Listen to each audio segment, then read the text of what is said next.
So how are you, George? Well, I'm okay. I need to find my headphone. Basically, before this podcast, I put my headphones in, took my jumper off, and the wireless headphones. So they just fell out when I took the jumper off, and now I can only find one. Yeah, So it was a bit of a mare, to be honest. yeah, but it sounds better like this anyway. Yeah, it's How better. are you? Yeah, I'm good, mate. I've had a good day. Pretty chilled day today. Meant to be a full rest day, but trained arms, so it is pretty much a rest day, to be honest. So got a decent session in, and for me, arms like 40 minutes max. Supersets, bi try. I've been doing a little bit more single arm work for biceps at the moment, and triceps. Actually, I'm not so much of a huge fan. I think definitely the single arm works a lot more bicep than it does tricep. Because like a single arm push down, I know people love them, but I've never got along that well with them. I just don't feel like they're that great. I like them for like high rep stuff, but anything like over sort of anything below 15 reps on a single arm push down just feels like off. Yeah, it was a good session. I agree.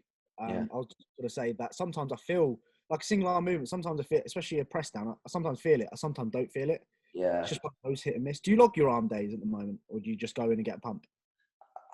This is the thing, like I log them in my head. So the main movements, I know where I'm at on the cable stack. And then I have the single arm preacher, dumbbell curl. I know exactly what I got last time. And then right at the end of the session, I will just fill them up with blood, and I don't tend to log that. So I have it in my phone, because obviously like I'm between a few different areas at the moment, as people can imagine, using a few different facilities to basically just get my sessions done. And so my normal sessions are completely standardized, but my arm days are just like a little bit of more. I think one of the things that I maybe did wrong in the past with arm training is that focus too heavily on overload and like trying to add a rep on a curl or trying to add a rep on a push down, and inevitably using another body part to move that weight rather than actually moving it with my arms and contracting it the same way that I did when I was using 10 kilos lighter. So arms at the moment, I go in and I'm just thinking, did I feel that where I meant to have felt it? You know, not going in totally with the mind muscle connection emphasis to the point where I'm not progressing anything, because obviously overload is overload. You've got to create some mechanical tension on the arms for them to grow. But I think I overemphasized overload on arms, and it didn't work for me. You know, not as much as, and it's the same, you know, with body parts for you, hasn't it? Like you've had to think more outside the box in terms of connecting with them a little bit more, especially with things that you've had that weaker connection with.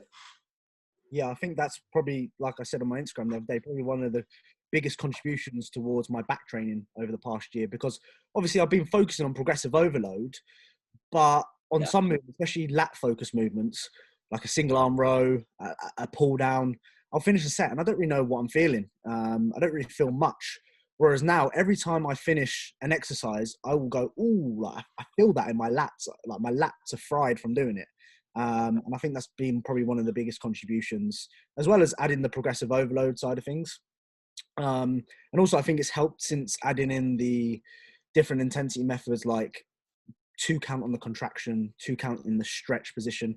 All these little things is allowing me to standardize my form every single time, because I'm thinking, right, I need to count to 1, 2 in my head. So I'm not rushing my reps. I'm not trying to cheat myself. And that's been a massive game changer for me over these past sort of 8 weeks that I've been, you know, doing the setup. Just thinking a little bit more, right? Yeah. 100%. Just thinking about what you're doing rather than going in and just with the numbers in the book.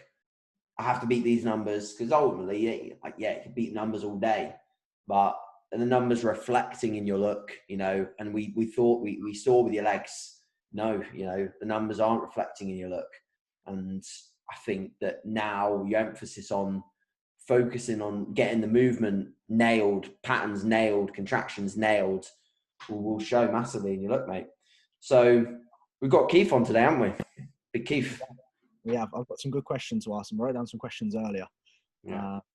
I think we've been, obviously Keith's been on before and he's been on plenty of other podcasts. I don't want to go through the basic ones. So tell us about yourself, Khifee, what you do, all that type of stuff, your background. I hope that people who watch this podcast already know who he is. So we don't need to go through that stuff. I want to go into more detail about his eating, his training, that side of things. And I'll get a better understanding of that. So enough bullshit, basic stuff, more to do with what's he doing right now. How has he got to where he is right now? How has he got that strong? I love it. Absolutely love it. I'm looking forward to it. I mean, I personally, like, ever since like the beginning of, I think, last year, like just after he did the Junior British and didn't quite get that win, but looked incredible. And I kept quizzing him on what he was doing and how he was training. And even more so now, since he made that progress, that massive leap of progress from 2019 to 2020. And I'm telling you now, like, that was a fucking leap he made. It was big. It was huge. Because, like, him as a junior versus him again as a junior, but basically as a men's open, was just incredible. Like, that leap in progression. So I think I've pretty much rinsed all the questions that I've ever wanted to ask him, because I've already asked him them. But we will certainly ask some of the listener questions, and I'm sure we'll have plenty of fun. So I'm going to let him in, admit him into the chat. 100%. Yeah, he's I don't know how he does it. Here he is. Here he is. How we doing? We're here. We're good. How are you, man? Yes, good. Does this sound okay? Yeah. You're sounding absolutely perfect, mate. Perfect. Good stuff. How was your session we doing? today? We okay? Yeah, good. It was quite like a surprising session, I think, because the plan was to go in and pretty much see what was there for like a single. Because like I've not took anything for a single in so long, and it was just a case of like, see if there is any new numbers there, then it means that, like, because I've only been working with like 140 for a top end set recently, it means that like now once I secure 140 for 10, then I'll move my working sets to like no less than 150 for next like sessions. But yeah, it was quite surprising because I've not took anything, like I've not even touched anywhere near 160 in so long. So I was like really nervous going in for 160, and I don't know, that kind of way when I hyped myself up that much for 160 that I think, I don't know, I was just really nervous going in, and then it got filmed in that, so I will upload it and like I'll send you it through and you'll be able to see, like, I don't know, I think I was just that nervous that it did end up going well, and then it was a case of I was confident that 165 would have been there. So I feel as if I put 165 on and I got it, I would have wanted to jump to like 170, but I think 170 would have been a miss if I'd done 165, because I would have fucked myself. Yeah, pretty much. So yeah, it was. You're not far off that four plate bench now, mate. Oh mate, that. Oh. Like far away, but now I think, I don't know. Now I think it might be there. Like short term anyway. What did you do prior to the 170? What was your like? Did you do a working before the 170? And what I done was I got to 100 and I done 3, and then 120 for 1, 140 for 1, 150 for 1, 160 for 1, and then 170, and then 140 backed off for 8. Yeah. So it was 140 for 1 myself. I don't think I'd even get that. What do you like from a bench press perspective? Like, yeah, do you think that like you should always have at least one good solid run of getting pretty strong at bench pressing for chest? Do you think that it's an exercise that everyone should get pretty strong at, or would you say that dumbbells can do the job just as well, or do you think there's something about like the deadlift? Yeah, we said there's something about the deadlift that it's almost like non-negotiable, that at some point you get strong in a deadlift to build that bottom portion of your back and that thickness around the erectors and filling out that readable bicep shot. Now, like, especially for me, like I've never had a really well developed chest, but equally I've never given the bench press a massively solid run. I've always felt relatively awkward on it. I've always ran into niggles on it. So I've always ended up swapping it out for something else. Now, in your instance, would you say to me that I just need to man the fuck up and try and find a way to progress the bench, or what? See, like I think the problem is, it's hard to say it, because I think the fact that I've not had access to something that's maybe more like fixed over like the flat bench, I feel maybe if I had access to like maybe even like a chest, like I've got access to a vertical chest press machine, but I think there are, say for instance, like you know how you get like the plate loaded flat chest presses. I think if I had access to something like that, then I would maybe switch out flat bench and only do incline barbell. I feel as if like incline barbell can't be topped. Flat bench, I wouldn't say that it needs to be done, but I definitely think it is one of the like bigger moves that maybe shouldn't be totally missed out on. But like I said, there's like access to so much more stuff now that I feel that because I've been brought up with what I've got now, that's really why I'm like I'm a big believer in it, if that makes sense. Of course. I think the limitation has its benefits. Would you agree, George? I would agree. I love the barbell bench press, but I just get fucking injured all the time, man. I get some decent numbers on it, then all of a sudden a rotator cuff or some bicep tendonitis comes creeping in. I'm just like, it's not even worth it. It really isn't worth it. So I think it's again down to obviously limitations. Like you said, you know, you might add in a different exercise if you had more variety. But you're very good at it, so, and it's working, so don't fucking change it, you know, because I was doing 170 kilo RDL today and you're fucking pressing it for one rep. It's ridiculous. It's impressive, mate. It really is. Thank you. I just want to know, like, for me, it's with these numbers that you are doing right now, kind of what's the process behind it? So for you, is it a case of, do you work on your singles? I know obviously like deadlifts and things like that, you work on a lot of pause stuff. But bringing up that bench press, do you focus on pause reps, or do you just a case of just trying to add a little bit more weight here and there and just get the weight up? Or is it, what's the process behind getting to the bench press that you've got? Yeah, so this was like one of the, I actually, the video that got filmed today pretty much covers like what I do with like the kind of chest rotation and that. But this was one of the things that I did say to AJ, that it kind of goes back to like what my split is. So 1 week that I do chest, I will kind of focus on more so it's like over like a kind of 10-day rotation. Chest will get hit twice. So it means that on one day I'll prioritize flat and one day I'll prioritize incline. So on the days that I do prioritize flat, like today, it's much lower volume, and I might bring in like paused as my top sets. So like the past kind of few weeks, I've been doing like paused upwards to like 140, and I managed to get 6 paused with 140. And I feel that getting stronger on paused is helping me when it comes to my working sets of just your kind of normal touch and go.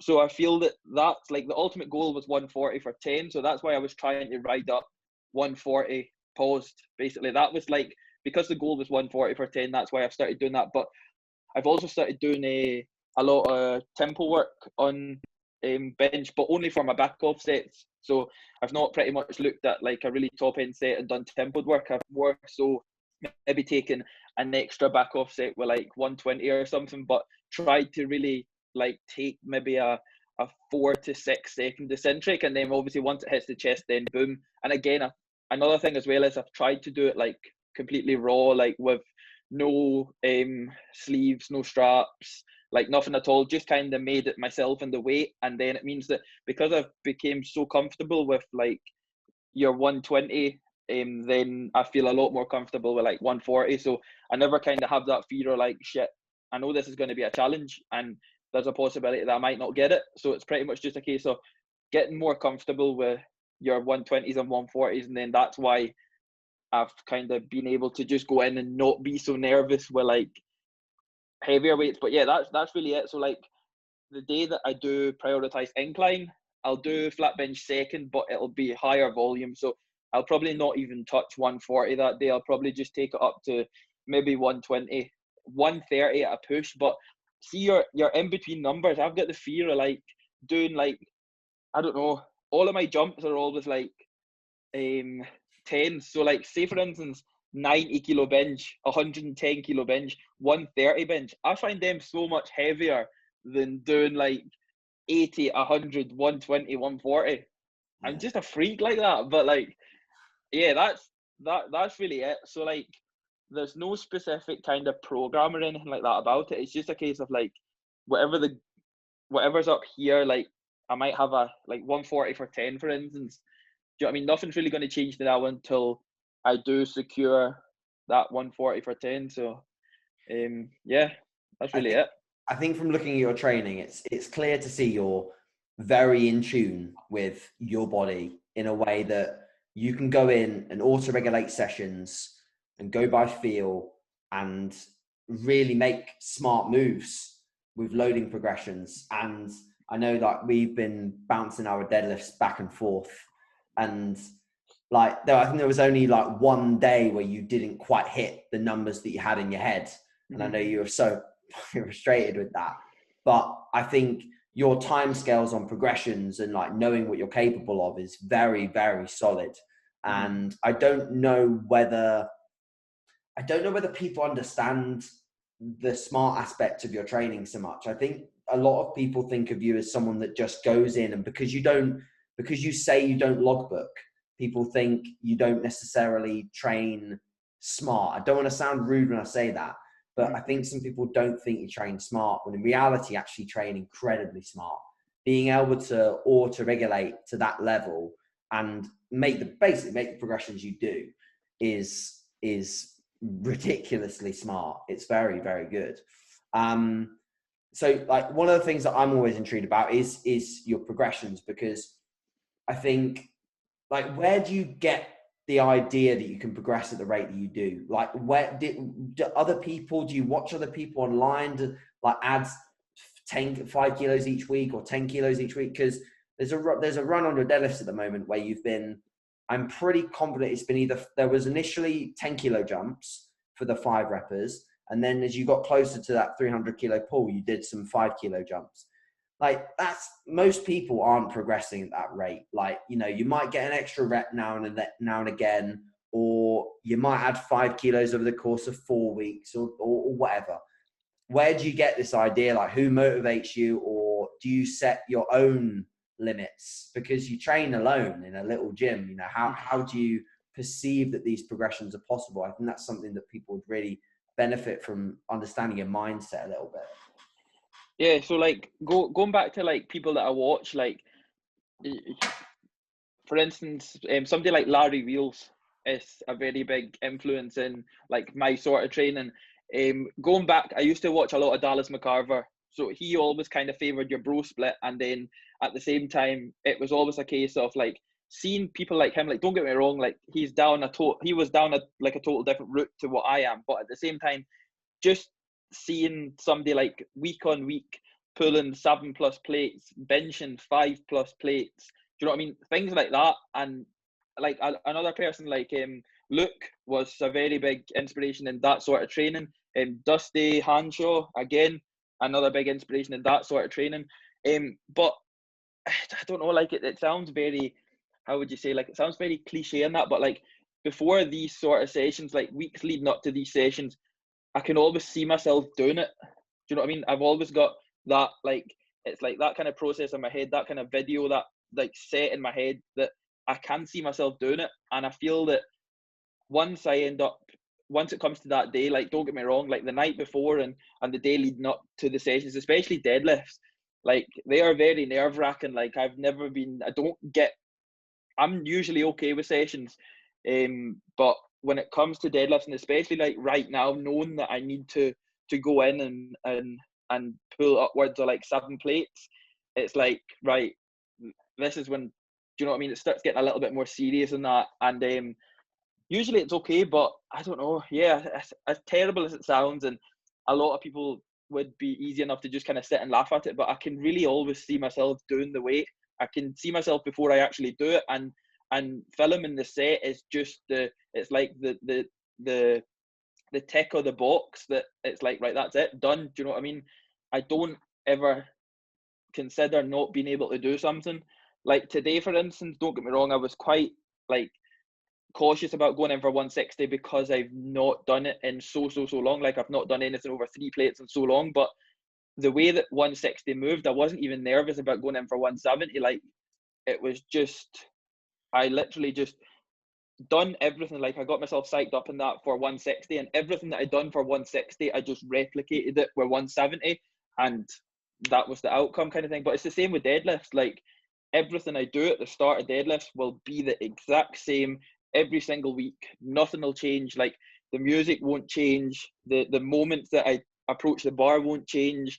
Everything I do in the morning, like it's always the same kind of thing. It's just literally replicating it.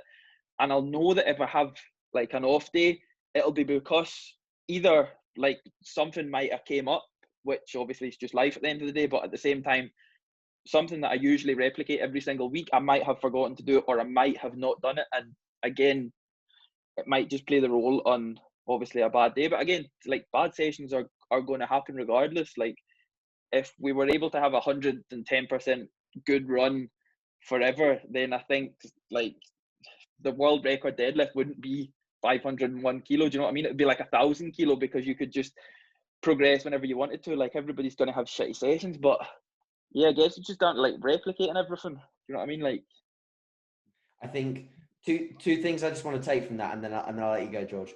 So first thing is, it's clear you're following way more assisted athletes as inspiration than you are naturals, and that's nothing against other naturals, because there's plenty that do inspire you, I know. But the ones that you were following in terms of your lift comparisons, you were following more assisted, which I think, in all honesty, I can massively relate to that, because the moment I started training with Cuba is the moment I started to set way less limitations on what I could do. I was trying to catch him, you know, so that's when I made the most progress on even small things like leg extensions. I'd be like, well, why don't I try that? You know, and then it's the first time I've ever now, pretty much most leg extensions, I'll do the stack, because I know that I can do it, you know, and in the past I'd never go that deep down the stack because I didn't think that it was possible.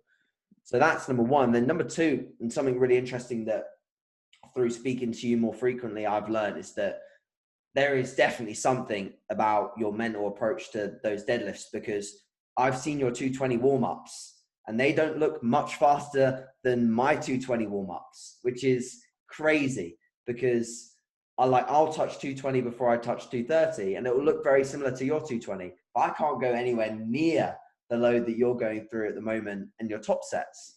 So that just shows that, yes, you know, of course there's a massive strength element of what you do, but I would say that a good chunk of where you're taking yourself is through a mental approach that you've developed, which I think people should understand. It's like your ability to pass through some of those boundaries is pretty fucking impressive, but that goes to make you the bodybuilder that you are, mate. So yeah, that's pretty cool stuff. But George, you were going to say something. I was going to ask, so obviously on your Instagram and stuff like that, we always see the good side of things, the good stuff, because obviously everyone wants to see that. But, you know, for example, let's say today, you know, you went for that 160 and it didn't move the way that you wanted to, and you had, like, you know, for example, a bad day, you know, are you the type of person that will still go for that 170 despite 160 feeling meh, or would you go back and say, look, I'm not going to probably do that today, it's probably not there, I'm going to be smarter and maybe do something else? Do you auto-regulate it like that, or do you just, right, if I'm doing 170 today, I'm doing it regardless of how every other set feels, for example? Like, yeah, no, like I would definitely be able to kind of auto-regulate it if I had a goal in mind and it was feeling hellish. Like today, for instance, like 170, obviously I was just really wanting to see what was there for a single. Like 170 definitely wasn't, I don't know, like it wasn't up there. I wasn't going in to do 170. If anything, I was going into kind of trying to secure like 160 to still being there, but it was because it moved so well that I had no choice up here but to put 170 on, kind of thing. Deadlift wise, like, and any other move, to be honest, if I had a set goal in mind and I went in and it wasn't feeling really as good as what I was wanting it to feel and needing it to feel to go up, it would totally depend how much the jumps were. Like, AJ will be able to tell you, like, I've had a couple of days where I've went in and 220 on, like, 220 is usually the kind of determining factor on deadlifts of where I go for the day, kind of thing. And I've had a couple of days where, like, I've went in and it has moved really, really, really slow, like very slow. But genuinely, at the same time, like, it's possibly just been down to maybe misgrooving, like the initial pull or my breathing or something like that. But then I've loaded 260 on, and 260's moved quicker. My top end set, maybe 280, 290, again, has moved quicker than what 220's moved. Like, so you've always got the fear of, like, letting your warm-up sets dictate where your working sets are going to go in. And sometimes that you can make the wrong decision, because I've seen where, like, as weird as it sounds and as how it shouldn't happen, that you sometimes get stronger by the sets, kind of thing. You sometimes, once you get your groove and then you start moving up, like, say for instance deadlifts, 140 could feel good, or 140 could feel okay, 180 could feel slow, 220 could feel slow. But then once you start moving up the way, then, like, at the case of where you're just, like, priming the CNS for your top end sets, they sets could start to feel a little bit better. But yeah, I guess, like, if I did really have a goal in mind and I went in, and if I 100% knew that it wasn't going to be there, I would auto-regulate my sets and probably not go upwards towards that. But I think, like, if I've got the frame of mind that I'm going in for something, like I said, like, a couple of minutes ago, like, I can always see myself doing that set. So I will always want to, like, at least 99% give, like, a good bash at that set. Do you know what I mean? So it's, some days can be different. Do you know what I mean? Like, but yeah, if I need to, I will. Definitely. 100. Definitely. AJ, boy. Salmon. Oh, Bagels. nice. Philadelphia on there, or? No, mate, unfortunately not. Unfortunately not. Keith, I have a question about your food. You're eating 1,000 grams of carbs a day. You eat Bagel Thins. What are you on, man? Why Right, Bagel Thins? so why don't you just eat the normal bloody bagels? Because whenever I hate toasting the normal bagels, whereas when I toast the Bagel Thins, they're like actual proper, like, how would you, like, what would you say, toast? When you try and toast normals, like, and right, this is another thing as well. See, unless you buy Warburton's bagels, they're not cut for you. I don't want to be standing with a knife trying to cut a bagel. Yeah, but my issue with the Warburton's ones is that they do taste like toast. You know, so, like, if I want toast, I buy toast. But I don't know. Maybe there's room for argument there. I think, you know, you're bigger, so probably the Warburton's ones work better. I'm like, I think I would maybe move to, like, your normal bagels if I started having a problem with appetite. Yeah, okay. Do you know what I mean? Which I don't think it's going to happen anytime soon. So how genuinely sick did you feel, though, on that 20K challenge that you did? Because you looked really unwell, mate. I tried to kind of move it back and forth and change the variety of like, food, and try and not stay within the same food for, like, 2 meals in a row. But I was actually okay. I think it was just the point of I left it too late. Like, I never started eating till, like, 11 o'clock, and then it was finished at, like, 10 o'clock at night.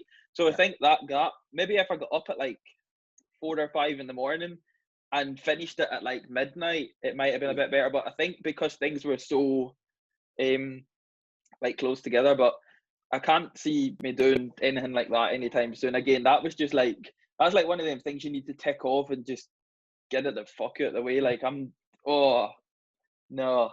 I've done 15,000 calories before, and I started at like 4 o'clock in the morning. I woke up at 4 o'clock. I went to Pure Gym. I did some cardio to get my appetite going. I went to McDonald's, And I even struggled from 4 o'clock till I finished just before midnight. And I couldn't imagine doing 20,000 calories, let alone 15,000. I felt horrendous. And how much do you gain the next following day off that by? I was like 7 pounds up. So 7 pounds. I want to talk a little bit about the food and the body weight side of things. So you're putting a lot of food in daily. And I know, you're not typically a guy that shouts and screams about reverse dieting out of shows and adding in a small amount of food each time, etc. Especially with your relatively short off seasons, you have a limited time span to be able to pack on new muscle.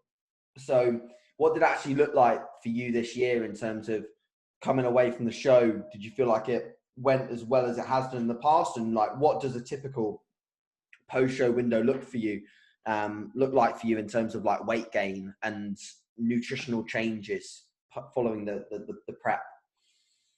I think like this year last year, saying that now, what especially was getting my body back healthy again, because with the way that obviously last year's shows went and everything kept getting postponed, and then obviously like I had went through the kind of deplete and everything like that, and then obviously the show got cancelled like 2 days out, to then push on a further 4 weeks to the point where like it was already kind of deep enough where we were, and then to push on another 4 weeks, like to diet another 4 weeks, it doesn't sound that long, but from the way that the kind of year went, and then you were like, right, you were kind of, I guess, mentally preparing as well, that obviously you were ready and that, and then shit, we've got another 4 weeks to go.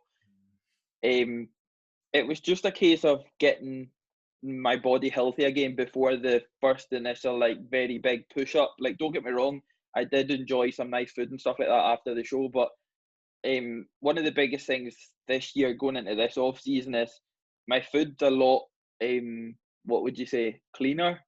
Like, it's not just like, don't get me wrong, like there is a lot of food going.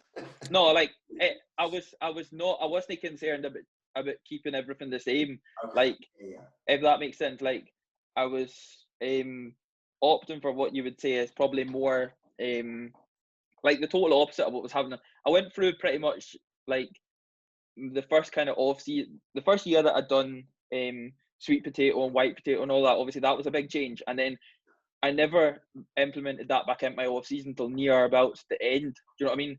Because it wasn't that I didn't enjoy it; I just didn't want it. Do you know what I mean? Whereas this off season has been like everything that I had on prep is still in. Do you know what I mean? Which is obviously a decent sign, and I think that that's playing like a good role in my progression in the gym as well. Because obviously my food's a lot better, but yeah, food was straight up like within the first kind of 2 to 3 weeks of my off season, and getting a decent amount of food back into my body and getting like a little bit of fat on and that. What sort of changes are we looking at? Like, can you talk us through some numbers, like calories or macros? How many carbs did you add? People love numbers, mate. So if you've got numbers. Probably adding like upwards of like 500 to 800 calories a week. You know what I mean? Easy. Like you know how it is post show, like how easy food can go in. And again, like sometimes, because obviously a lot of people like go for the reverse diet and post show, it's like the kind of better option or what you could say. But yeah, like upwards to 1,000 calories a week, easy, definitely. And like was that predominantly like carbs, or did you add in? No, that was proteins pretty much the same. I'd look for upwards of 220 protein a day, and that's it. Once I hit that, that's fine. To be honest, like that's one of the biggest things off my off season. Don't get me wrong, carbs are like a very big focus, and I will look for upwards of like 1,000 grams of carbs. But once I hit 220 protein, that's me. I don't feel I need like any more than that kind of thing. Do you know what I mean? Like that's it. I always look for my protein towards like my lean mass rather than anything on top of that. So like if say like I went on stage at like like between 180 and 190, if I can hit 200 protein for the day, that's fine. But that'll be from direct sources. So that'll be from like chicken and and powder and eggs and stuff like that. Do you know what I mean? So you're looking really 200 to 220 protein, and fats really, I just really look for between kind of maybe 60 to 120 grams of fat, because it's never a big thing in my prep. Bit of a range. it's never a big thing in my prep. Like, I don't have specific fat sources in prep, like on my diet, so I don't implement like anything like that throughout the off season kind of thing. Do you know what I mean? Like, I don't have a specific fat goal. It's more so I'm more concerned about hitting protein for the day and making sure that I'm taking in enough carbs. But obviously, yeah, that's really it. Now, with your base diet, so you obviously have a base diet. I know that you do like, you know, like your little treats here and there and things like that. Are they auto-regulated in a way where you'll feel the need for them? Like, you'll add them in on a day where particularly you've done like an extremely taxing session, or you've hit multiple PBs. Like, do you basically respond to your diet in the same way you sort of respond in the gym to picking a certain load? You'll add in a certain bit of like treat food or something on a day where you feel like you need it. Is that how you tend to work? Yeah, I would only ever add in something like that if I had like a very successful session and I knew that, what would you say, like a lot of energy was expended that day, such as like a deadlift day. Do you know what I mean? Sure. Like, obviously it just so happens that deadlifts fall on a Saturday, and Saturday's like your peak night that you would, I don't know, people would opt for an off-plan meal kind of thing. But it's, say for instance, like a leg day, for instance, or like a midweek session, if it was really good and there was a lot of energy expended, then I might increase my food that day, but I might not. I usually only have like stuff like that, like treats and that, if I feel like it. Do you know what I mean? Like, and that might be midweek, that might be on the weekend. If I feel like it, I'll have it. I won't pull myself back from it, because I feel if I pull myself back from it, that's all I'll think about, and then it'll just get to the point where like I'm going to end up getting it anyway. So if I feel like on that day, I will just have it, and then that'll be it. That's it, gone. Do you know what I mean? Like, I don't feel the need to have it every single night.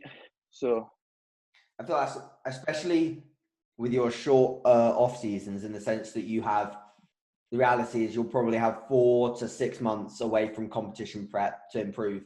I think from a relationship with food, as long as you can, you know, get back to what is your structure after these things, which obviously you can, because you're an athlete, you're a pro athlete, you can definitely do that. It's important to have those sort of like little things almost relinquished out of your mind, get them out when you want them, kind of have them, kind of thing.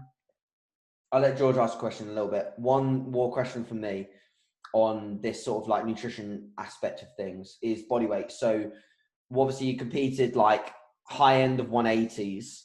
So what did body weight look like post show? How much did you gain? At what sort of pace, and where are you at body weight wise now? And is that sort of typical for you comparative to other post show phases?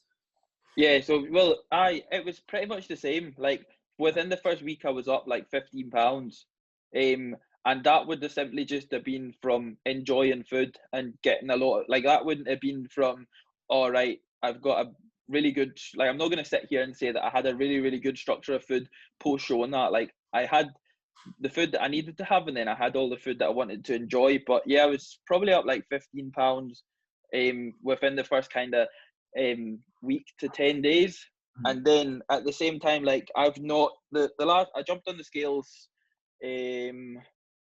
last Monday when I done legs, and that was the first time that I jumped on the scales since prep. Do you know what I mean? Like, I don't feel the need to be like getting an average body weight every week and seeing if my weight's going up, weight's going down kind of thing. I like obviously track my progression in the gym and stuff like that. So if training's going well, then that's really all that matters kind of thing. Do you know what I mean? And then once prep comes round, if I've had a successful off season in training, then that's really the biggest thing that matters kind of thing. Do you know what I mean? The way that I look at it is from like the off-season position right now to the off-season position I was in last year, it's like night and day. Do you know what I mean? Whereas last year, I thought that I was night and day compared to the year before that. So that's the only kind of way that I take it. And then making sure that I can still progress on stuff like my sleep and everything like that. As long as I'm getting everything that I need in like that, then that's really how I do it. But like, I don't have a specific gain, like weight gain every week or month kind of thing. I don't look for anything specific. I just make sure that everything that I'm doing, everything that I need to be doing anyway, that I'm doing. So making sure that all food that's going in, all like training's going well, that's the really the main thing, like I said. But making sure that food that's going in is the big part, and as long as that's going in, that's fine.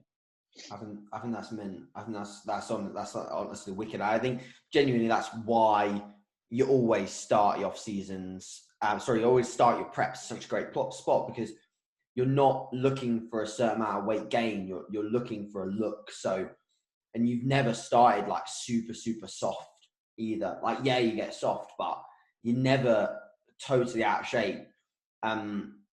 How often are you posing and looking at yourself in an off season? Is it daily, or are you taking photos every week, or are you just looking in the mirror after a session? Like, how often do you actually look at what you're creating and where the weight is going in an off season phase? I do 2 rounds before bed every single night. So I literally, yes. So what I do is I do 1 round down in the living room. So I get the down light off of the big light. And then once I go up to my room, I'll do 1 round in the mirror, which is like a long mirror. So obviously downstairs, I can only see the upper body, but at the same time, because I'm getting that down light, really that's all I'm wanting to see. And then once I go up the stair, I'll do another round again, but in the full mirror. So that's really just your normal lighting anyway. But yeah, obviously I'll pose through sessions and stuff like that, but that's just your kind of odd pose here and there. But mainly, like, I can't remember the last time I never done, it would have been probably back in like 2019 or something. Like away at the start of 2019 was when I started doing the 2 rounds before bed every single night. And it just kind of formed a habit and got into that routine. And now throughout prep was the same, but at the same time going at my off season, it's just, I will always do that. So I think as well, like, don't get me wrong, a lot of food goes in and I expend a lot of energy in the day throughout sessions and steps and stuff. But at the same time, I'm also expending a lot of energy doing my posing at night time. Like it's throughout the off season, it gets harder because you're like fucked after 3 poses. But at the same time, it's also helping everything not go like soft as shit, if that makes sense. So it's playing a good role as well. But yeah, it's always 1 downstairs and then 1 up the stair. It's always just kind of formed a habit, and it's stayed in. So yeah, 2 rounds every day. So I was going to ask, when do you like add in food? So obviously you're not weighing yourself much at the moment. Do you base it upon your just performance? Do you base it upon the look? And how much you add in? So is there like a rationale behind adding a particular amount, or is it just, okay, if I need to eat more food, I'm just going to eat more food? And it's might be like 70 carbs, for example. It's not an exact amount, or do you aim for an exact amount when you add in more food? Nah, I don't ever feel as if I get to that point where I'm like, right, I need more food, like in specific. If say I've got a day where I might be like feeling a bit like more tired or something like that, and I might feel as if I need more food on that specific day, I will have more food on that day. But I don't ever get to the point really where like I'm like, right, now it's time for a kind of food increase. Like where I'm at now, my food is sitting like what you would say very high, but I can't see me taking my food much higher until I really got to the point where everything started stalling. So if I was pretty much, say I was looking in the mirror and everything was the same, or say training being a bigger thing, if training did start stalling and I noticed it started stalling, I would know that the next really thing would be, obviously the first thing that I would jump towards would be an increase in food, or looking towards the kind of session window or what I was taking in, especially like pre-sessions and that, if that food needed to be up then. But I don't really have, it goes back to like not log booking like training and that. Like it's like I do obviously put all my kind of food into like MyFitnessPal and that every day, but again that's just formed from habit. But I don't ever get to the point where I'm like, right, do you know what I mean, this week it's time for a food increase and stuff like that. It's never really been a thing throughout the off season anyway. Obviously during prep, like Vicky takes control of like the food that I get. I don't get specific macros. I get a meal plan, and that's really what's kind of stayed like throughout that. And then obviously once I move to my off season, I have a protein goal. I don't specifically have a carb goal. Like I will have a specific amount of carbs that I like to take in from obviously all your really like quality foods before I move to things like cereal and stuff. But yeah, I don't really have anything. It may have been different if I have like check-ins every single week in that, but as I just kind of make sure that the amount of food that, like where my progress and that's at the now, I feel as if everything that I'm doing is right. So I don't really see the need to change anything unless things drastically start to change. But then again, that goes back to a performance side of things. Training is really the biggest part of the day, so it's whatever happens in training will really dictate what's going to happen outside the training, if anything needs to be changed, obviously. Do you have any problems with your appetite at all? Because consuming that amount of food, I mean, for you, your off seasons have never been like long enough. Like for example, like right now, I'm well over a year post show. I look at food right now and I think I'm not bothered about it at all. I'm not bothered about meals or plan or anything like that. So I can understand and appreciate your off seasons are a lot shorter. So you probably don't have, for example, maybe the appetite I have now, being so deep into an off-season phase and not dieting for a long time. But how do you have days where, like obviously right now with COVID going around, loss of appetite with flu, that type of stuff, do you have days where you just go, you know what, I'll be honest with myself, I can't actually eat the food that I normally eat today, I'm just going to eat a little bit less? Or do you, regardless of what day it is, you get the food in no matter what? I'm surprisingly okay with, like, you said obviously my off seasons are a little bit shorter, so maybe if it got to the point I was 11, 12 months into an off season, I might get to the point where my appetite goes a bit like shitty. But surprisingly, I've been okay with obviously the food going in, and like I said, like there's quite a bit of variety in my food compared to like say the set meal plan obviously on prep. So say for instance, like I wasn't feeling like a specific food choice, I would pretty much just change it, if that makes sense. You know what I mean? To make sure that I was still getting obviously the food in. But it's like obviously like even things like changing up seasoning on chicken and stuff like that. Do you know what I mean?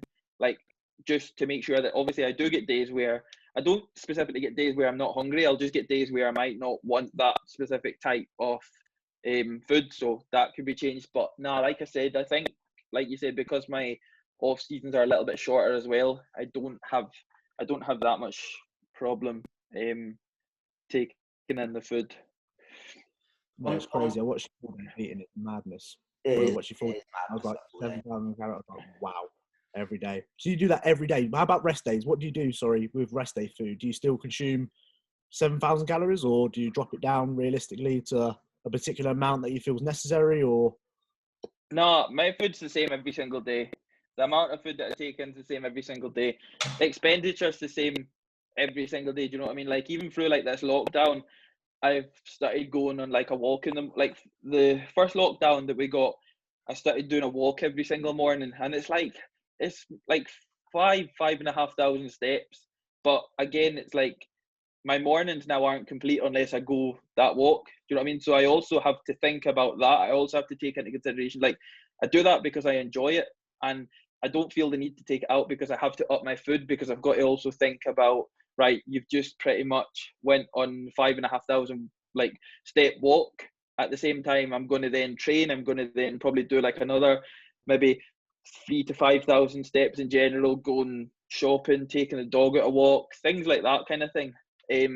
But yeah, food's really the same every single day, so it's never changed. You also said rest, George. I think you're forgetting that those days don't exist. I was thinking about that when I said rest that. is like maybe arms, but then again, in close grip bench press is 140 on arms. So that's not really a rest either. I had a question about that was an active rest day yesterday. Yeah. I had a question about routine. So like at the moment, obviously, there's loads of bodybuilders, and it has been for years, but there's plenty of bodybuilders at the moment, especially in the UK scene, talking about routine, the importance of it. How important is routine to you, and what is fundamental in terms of your ability to recover from basically training every day? How important would you say to listeners is your routine and what you do on a daily basis? Oh, I would probably be up shit creek if I never had the routine that I've got right now. Like taking in things like my sleep, especially, obviously down to rest.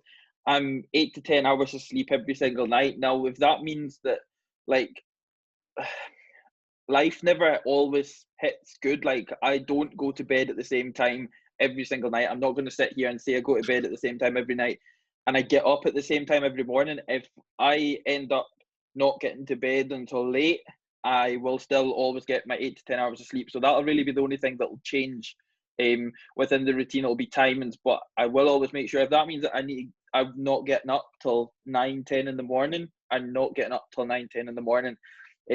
Pre-session naps are also a big thing. Every single day a pre-session nap. Things like that. Like I don't, because I'd done like before like lockdown and that, I'd done PT and stuff. So again, like some hours were a little bit different. So I wasn't training at the same time every day, but now moving into lockdown, training pretty much at the same time every single day. Again, food is the same every single day. And then once it hits maybe 6, 7 o'clock, that's like downtime from there. So obviously that's like, it's just pretty much time to chill. But sessions and things like that, like obviously I don't sit in log sessions, so that's not really a thing. But I think the biggest thing for me is routine in hours of sleep, and at the same time food as well. Like getting up every morning, I've got the same routine every morning. Like when I get up to obviously go and take like health supplements and stuff like that. Water intake, my walk is straight away. So meal one's in and then I'm straight out a walk. That falls around about the same time every single day. So yeah, I wouldn't like, I know some people do routine a lot different to, like, say for instance what I do. Mine may sound a little bit laid back, but at the same time it's like it works every day for me for everything that I'm looking to get out of what I'm doing. So that's really it. And then obviously I've got a whiteboard as well that is down to obviously my goals and stuff like that. And if there's anything I need to do, then it will go straight down on the whiteboard. But yeah, that's really it. I would definitely stress routine for progression, 110%. 110%. I think you just need routine for your food. Like without that, you'd be, I don't know. Like for me, if I tried eyeballing my day, just eating whenever I wanted, it just wouldn't work. Like for me, I got to make sure I get up. Like on a training day, if I need to get, I mean, I'm eating nowhere near as many calories as you, but I need to make sure that I get up at least 6 o'clock in order for me to spread my meals out. So I'm actually willing to sacrifice actually a little bit of sleep to make sure that I get my meals in. But it's quite interesting for you that regardless of the amount of food you need to get in, you're still to get your 8 to 10 hours of sleep a night. It's quite interesting. That's something which I've, especially this past kind of 6 months or so, I've let sleep go a little bit potentially because I need to get more food in, and in order for me to spread out throughout the day, I need to just have more hours in the day. But yeah, I've always been a little bit, if I get up at 8 o'clock, I'm just, I feel a bit lazier, things don't get done, that sort of thing. But I mean, it's working for you, mate. And, don't, as I always say, don't change anything if it's not broken. AJ, do you have any questions? I have loads, mate, but to be honest, I know Keith will need to eat at some point, so we're going to keep this to an hour. We'll do another episode in the future where we probably just do solely Q&A. I don't want to keep it too long. I have one thing that I did want to cover, and we'll probably finish on this topic. So you mentioned, obviously, you did a bit of PT prior to lockdown, and you probably will continue that after. But I'm interested in, obviously, you're a pro bodybuilder now. You're pro in the DFAC, so you can compete in the Pro Grand Prix, you can compete in the Pro Worlds and the Grand Cayman Islands. You've got plenty of things to look forward to with your bodybuilding, which is fantastic. And you're so young and you're already a professional in the desired federation that you wanted to be a pro in. I think everyone sort of knows what's probably next for you in bodybuilding in terms of we probably know where you want to go. But I want to know a little bit more about what do you want to do? what do you want to do outside of bodybuilding? Do you want to coach for a living? Do you want to continue with PT? Do you want to build a brand behind yourself? Do you want to launch clothing? What do you want to do? What do you want to be in the future? And where can we expect you to drive that dedication that you have for bodybuilding into sort of like your career, so to speak, in a little bit more detail? Yeah, so I definitely want to get into coaching. That's one of the, like, more so into coaching. Like, I do a bit of it now, but I don't do like solely coaching itself, but it's getting more so into that. But yeah, it's a very hard one, because like, obviously we all want to do bodybuilding full time kind of thing, and at the same time, this is why I always, like, obviously everybody knows like my long term goal is to get on the Olympia stage, and I'm not going to sit there and say it's not that, but at the same time, like, I have got that desire to not like jump to that side just yet, because of how my progression is going naturally, kind of thing. And it annoys me, because I feel as if, like, you can count on one hand the amount of people that don't believe there is any kind of sort of limitations as a natural competitor, kind of thing. And I want to be one of the people that like proves 110% that there shouldn't be any form of limitations as a natural bodybuilder. Like, don't get me wrong, we've just seen a natural competitor turn IFBB pro in the classic physique, but at the same time, towards the training side of things, like, it's just, I want to be an example and have that as like my so-called brand, as somebody that proves to be that person that obviously shows that there isn't any form or limitations just because you're a natural athlete. Like, compared to somebody that goes down the assisted route, like, I'm the last person to obviously have anything against that side, but at the same time, I've got that kind of thing that's keeping me as a natural competitor, because I'm now being able to, like, I'm finding my groove and everything that I need for my performance when it comes to obviously training and stuff. But I don't know, it's like I said, I definitely want to get into coaching and things, but at the same time, it's just, it's being, like, I'm with the way, like, where I'm at right now, obviously I'm only 22, so it's like, I'm still kind of in that process of being like, right, what do I really want to do, like, within like bodybuilding and that. Like, obviously I want bodybuilding to be my full-time job. I want to be able to start making money from YouTube and things, do you know what I mean? So it's like, it's a hard game all in all, but I just want to be able to be that person that proves to like the whole world that there is no limitations to being a natural competitor. I don't want anything to not be possible. And the way that I see it in my head is, there's nothing that I can't do. Do you know what I mean? So I would never, the second that I think there's something that I can't do, I won't do it. And if I approach a bar on any sort of move and get that feeling that, shit, this is going to be heavy and I'm probably not going to be able to do it, I won't do it. So it's just one of the things. Like, I don't want to sit here and be like a big fucking motivational speaker and that, but I just want to prove that as a natural athlete, there should never, ever, ever, ever, ever be like one single limitation set, regardless of how unrealistic it might be. It was similar to, I watched Doug Miller on Fluad's podcast the other day, and he said about, he goes into the gym and he trains like he's not natural. Because he spoke about, obviously, you know, when you are natural, you automatically go, well, I'm not going to add 10 kilo, or I'm not going to lift as much as that assisted person. But if you just go into the gym and kind of forget about that and just train like you are assisted, and having that mindset that you can do whatever you want, I think since I listened to that, I go into the gym now and I don't think about, you know, adding like this, I call it the natty plate, you know, the 1.25 kg plate. You know, I'm thinking about bigger goals. And for me, I think that's been one of the biggest game changers this week in terms of training for me, is actually realizing that, you know, you can achieve whatever regardless. Yeah, I massively agree with what you said there about no limitations in natural bodybuilding, for sure, 100%.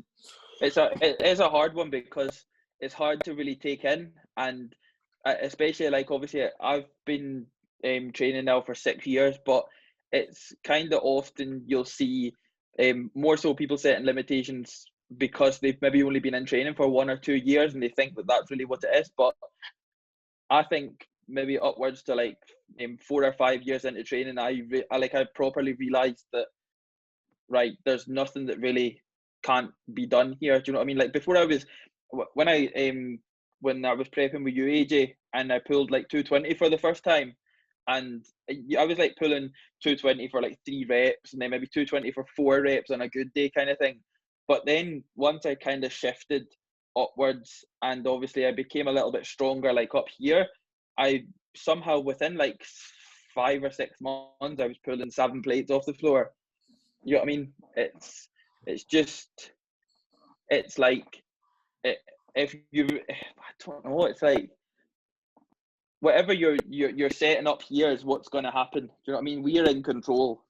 It's really hard to take in, and it sounds like it shouldn't be possible, but I 110% believe whatever I can see up here, it'll happen. Definitely. I love it.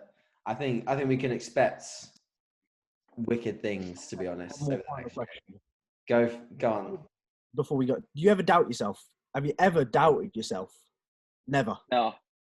If I've got any part of self doubt, I won't do it. 100%, it won't happen. Like, today, for instance, like with even just the 160, like, or even deadlift sessions, when I go in nervous, like I know it's nervous, but I'm really just nervous because I know it's probably going to hurt. I'm not nervous because I've got that fear that I might not do it. I've always got that set in my head. Do you know what I mean? It's like this always comes back to what's happening up like in my mind at that time, or my mind 2 weeks prior to when I'm even going to do it. If I can see it, it's got to happen. Definitely. Because like I said, if I've got any part of self doubt, it won't happen. No chance. I love it so much. I'm amped, mate. I'm amped. I want to go train now. Keith, we really appreciate you, dudes. We'll let you go because I'm sure you've got a meal to get in and stuff like that. We appreciate your time, and we'll definitely have you back on in the future, and we'll just fire a load of Q&A at you. But me and George had plenty of our own questions today. So thank you. Pleasure, mate. We'll let you crack on, and we'll chat to you soon. Cool. Perfect. Thank you. Appreciate that. Right. See you after. See you later. All right. What do we think of that, George? He's motivated me a lot because I'm a big doubter of myself. I doubt myself so many times that, you know, I think that sometimes overtakes a lot of what I do because I'm quite negative towards it. But now, you know, I'm going to go in there and the sky's the limit. I always try and think like that, but, you know, you do have your doubts here and there, me. See a 180 RDL from you in 3 weeks max. 3 weeks, fucking hell. Yeah. Come on. Let's not doubt yourself. I've been teasing it for so long. I should be there already. You should be there already. You should be there. You should just like load it up and just say like, I can fucking do this.